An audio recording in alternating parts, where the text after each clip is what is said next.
आदाब, नमस्कार, जय हिंद, सत श्री अकाल।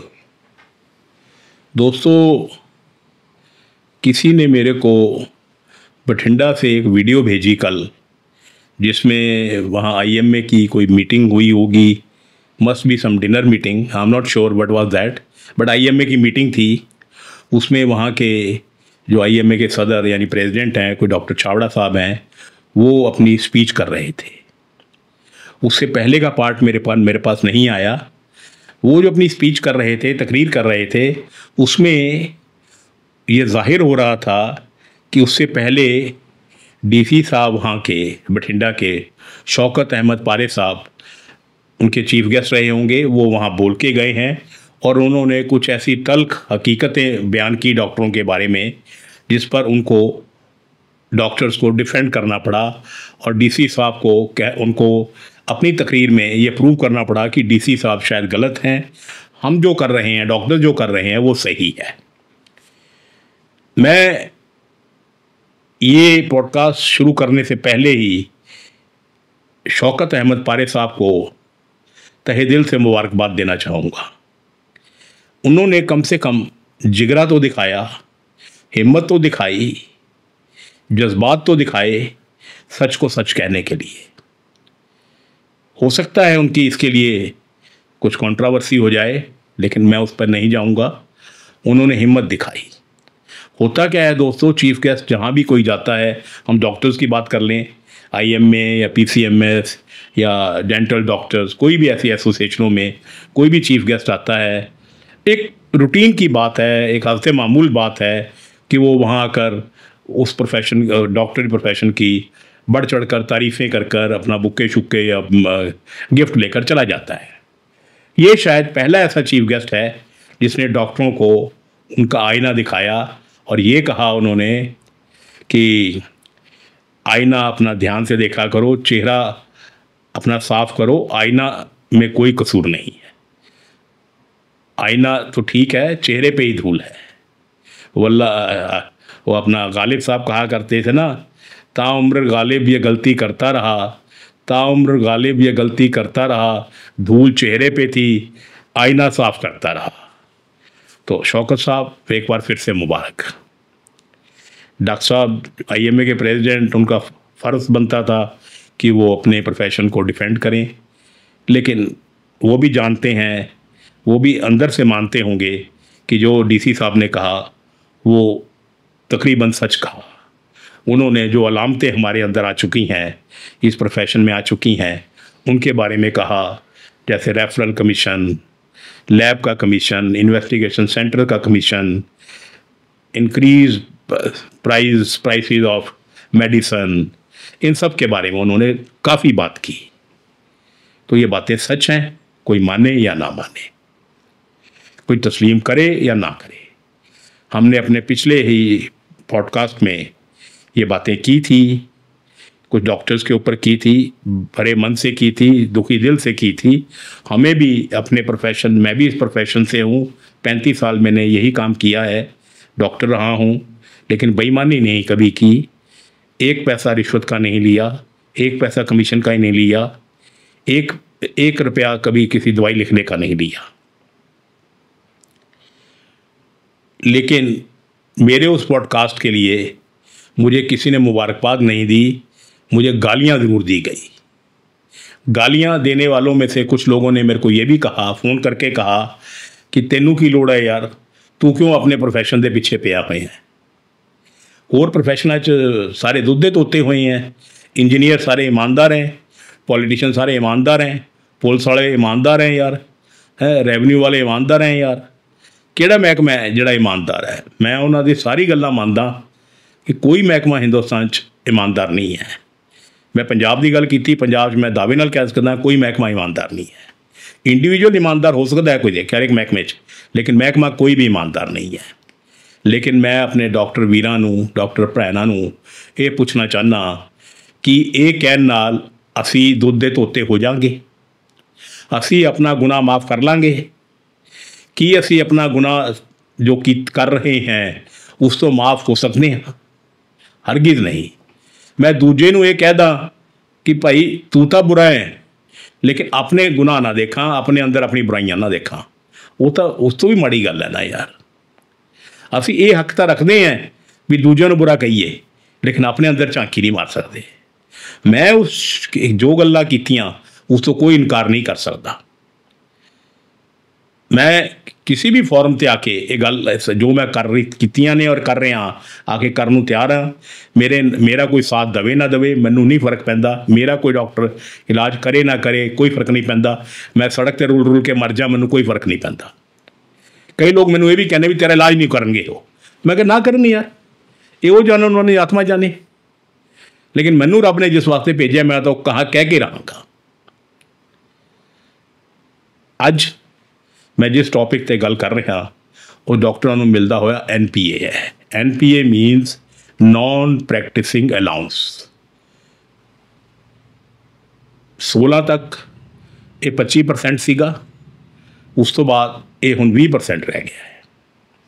20% of the basic pay is given to the doctors in Punjab, in Haryana, in Himachal to the central government doctors at the rate of 20%।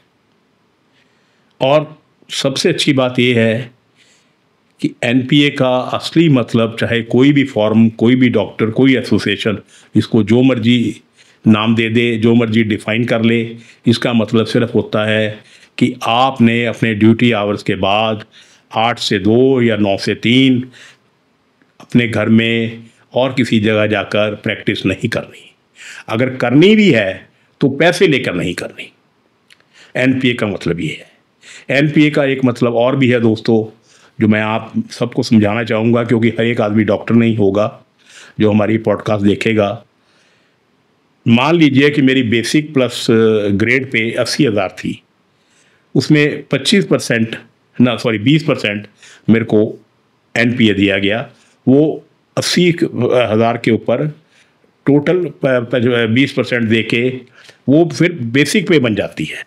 NPA is part and parcel of the basic pay for all the purposes including DA, TA, house rent and even pensionary benefits. इसका मतलब ये मान लीजिए कि doctors को as compare to his counterpart in any other department, मतलब एक doctor और एक SC हो, उसके साथ की सर्विस का, उसके सेम लेंथ की सर्विस का SC साहब जो हैं उनको मान लीजिए 2 लाख तनख्वाह मिलेगी अगर वो एक्टिव सर्विस में हैं, और डॉक्टर को मिलेगी 2.5 लाख, 2.25 लाख के करीब, क्योंकि DA भी उसके ऊपर पड़ जाना है। तो 50-60 हज़ार रुपया पर मंथ उसको एक्स्ट्रा मिलना है ड्यूरिंग एक्टिव सर्विस। वही SC साहब रिटायर हो जाएंगे तो उनकी जो पेंशन है वो मान के चलें 1 लाख के करीब होगी, और वही डॉक्टर साहब जो उस पे रिटायर हुए हैं उनकी पेंशन होगी उससे 45 हज़ार ज़्यादा, जब तक वो जिएंगे। एक्टिव सर्विस में 50-60 हज़ार ज़्यादा, और रिटायरमेंट के बाद 40-50 हज़ार ज़्यादा। This is a hard fact. एक सर 40-50 हज़ार में एक आज की महंगाई के दौर में एक आदमी का घर चलता है। आपको ये दिया जा रहा है किस लिए कि आपको ये नॉन प्रैक्टिसिंग अलाउंस है, भी आपने वर्किंग आवर के बाद काम नहीं करना। यहाँ मैं पटियाले की तारीख भी बताता जाऊँ। मैं यहाँ 72 बैच का हूँ। उससे पहले हम 60s में यहाँ आ गए थे। तो मैं तकरीबन 60 साल की 55 साल की हिस्ट्री में चंद नाम भी ऐसे लूँगा, चंद डॉक्टरों के नाम लूँगा, सिर्फ चंद हैं वो जिन्होंने अपने पेशे से पूरी ईमानदारी की। ना उन्होंने NPA को कभी वायलेट किया, ना उन्होंने और कोई, आज हम NPA पे ही फोकस कर रहे हैं, NPA को उन्होंने कभी वायलेट नहीं किया, चाहे वो एक्टिव सर्विस में थे चाहे वो रिटायरमेंट में थे। उनमें सबसे पहला नाम आता है डॉक्टर खुशदेवा सिंह साहब। डॉक्टर खुशदेवा सिंह साहब पहले डॉक्टर है मेरी नज़र में, हमारी टीम की नज़र में। उसके बाद नाम आता है डॉक्टर अजमेर सिंह साहब का। उसके बाद नाम आता है डॉक्टर धर्मवीर गांधी जी का। उसके बाद नाम आता है डॉक्टर रवि जी का। उसके बाद नाम आता है डॉक्टर सचिन वालिया का, उसके बाद नाम आता है डॉक्टर रघुवंश शर्मा का। रघुवंश शर्मा इत्फाकन मेरा बैचमेट था। उसके बारे में एक बात और बताता चलूँ, जो यंग डॉक्टर्स अगर गलती से सुने शायद उनको कुछ असर हो इस बात पर। वैसे असर नहीं, अच्छी बात का असर नहीं होता किसी के ऊपर, क्योंकि आज का वक्त पैसे का वक्त है, पैसे के अलावा और कोई रिश्ता कोई नाता नहीं है। हम रघुवंश को पंडित जी कहते थे। पंडित जी अम्बाले के रहते थे, अम्बाला से आते जाते थे डेली। ट्रेन में जब आते थे लोग अम्बाले से पटियाला ट्रेन में टिकट लेकर उनके साथ आते थे ताकि पंडित जी पेशेंट देखें। यहाँ जब उनकी ओपीडी होती थी, ओपीडी वर्किंग आवर 2 बजे तक या 3 बजे तक होते थे, वो 4 साढ़े 4 से पहले कभी फ्री नहीं हुए। जिन दिनों उनकी ओपीडी नहीं होती थी तब वो हम जैसे लोगों को कह देते थे आप अपने पेशेंट 9 नंबर वार्ड में भेज दो। 9 नंबर वार्ड में वो डेली 50-60 पेशेंट देख के जाते थे, बिना किसी पैसे के, बिना किसी फार्मा प्रेशर के, बिना किसी कमीशन लिए। पंडित जी आप जहाँ भी होंगे सैल्यूट है यार। आई एम फॉर्चुनेट कि that I happen to be your batchmate. I am proud of you. मैं ये सवाल पूछता हूँ आज के डॉक्टर से, अगर Raghuvansh Sharma, doctor Sachin Walia, doctor Ravi ji, doctor Ajmer Singh साहब अच्छी ज़िंदगी जी रहे हैं, जी सकते हैं बिना एनपीए वायलेट करे, बिना एथिक्स वायलेट किए हुए, तो हम क्यों नहीं कर सकते दोस्तों? हम क्यों नहीं कर सकते? पंजाब, हरियाणा, हिमाचल 3 स्टेट्स में हमने सर्वे किया। हमने ये पाया पंजाब में तकरीबन 90%, हिमाचल में 2%, हरियाणा में सिर्फ 5%, पीजीआई चंडीगढ़ में एक भी नहीं, पीजीआई रोहतक में एक भी नहीं, एम्स बठिंडा में एक भी नहीं, जो एनपीए या अदर चीज़ों को, एथिक्स को वायलेट डॉक्टर करता हो, चाहे वो एक्टिव सर्विस में हो, चाहे वो रिटायर्ड हो। ये सच्चाई है, ये हार्ड फैक्ट्स हैं।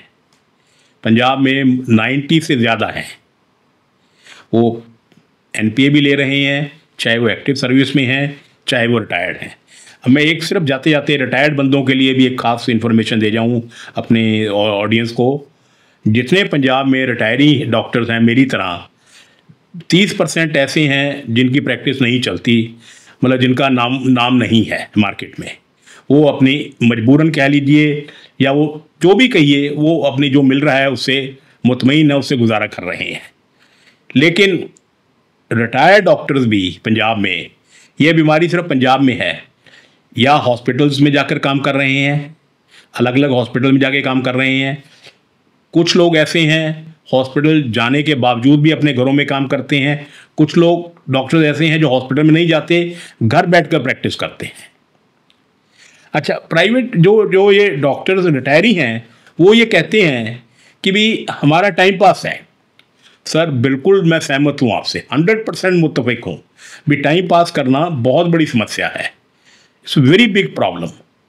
बिल्कुल ठीक है, लेकिन आपको तो एनपीए मिल रहा है ना यार, तो आप टाइम पास करना है तो आप वो पेशेंट तो देख रहे हो, तो वही जो आप टाइम आप पेशेंट देखने में लगा रहे हो करो, लेकिन पैसे ना लो उससे। हॉस्पिटल वहाँ जाइए, आप मतलब जे आप किसी प्राइवेट हॉस्पिटल में काम कर रहे हो बिल्कुल जाओ, घर पेशेंट देख रहे हो देख लो, लेकिन आप उनसे 1 रुपया भी मत लो। आपकी बोरियत का हल भी निकल आया और रूल्स भी ठीक रह गए। और वो जो हम लोगों की इस उम्र में जाने की तैयारी होती है, तकरीबन कोई 5 साल बाद मेरे साथी चले जाएंगे, कोई 2 साल बाद, कोई 10 साल बाद, तो वहाँ जाके रब से, अल्लाह से नज़रें ठीक मिला पाओगे दोस्तों, नहीं तो नज़रें झुकी रहेंगी। मैं नहीं जानता कि नर्क है या स्वर्ग है, अब देख लीजिए जाना कहाँ है। यहाँ तो पैसे आ रहे हैं, यहाँ तो आपको लग रहा है भी अच्छा है, बहुत अच्छा है, लेकिन वहाँ अच्छा होगा कि नहीं होगा ये वही जाने। खुदा हाफिज़।